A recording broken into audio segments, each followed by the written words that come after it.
Bakit hindi na-edit ang message sa Messenger? Paano nga ba i-edit ang message natin? So gaya dito guys sa tanong ng isa sa ating followers na bakit daw hindi na-edit yung mga message niya kasi wala daw siyang nakikitang edit. So ibig sabihin walang edit button na nakikita doon sa Messenger kapag nag-edit siya.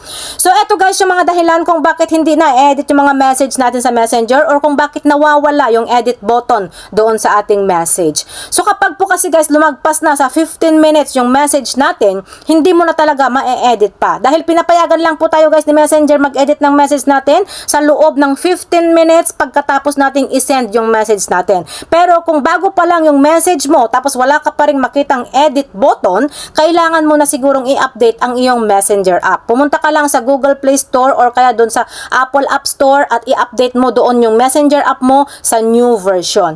So paano nga ba mag-edit guys ng message? So ang una, punta lang tayo sa ating Messenger at pindutin natin yung conversation ng kabit mo. Ay, conversation nyo pala ng kachat mo. Tapos kapag na-open nyo na, ilong press nyo lang.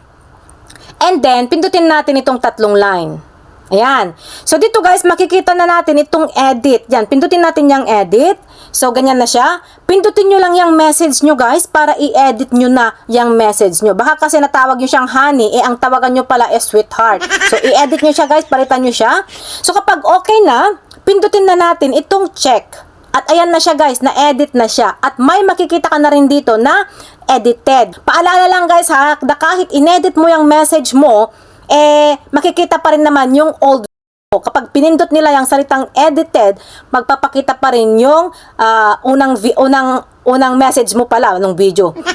Unang message mo. Yun, makikita nila kung ano yung message mo ng una. Kaya, mag-ingat pa rin na kahit inedit mo, makikita pa rin yan. So, much better kung i-unsend mo na lang. Nagtinuruan pa talaga. I-unsend mo na lang kung iba na yung natawag mo dun sa jowa mo or baka mamaya maghiwalay pa kayo ng dahil dyan.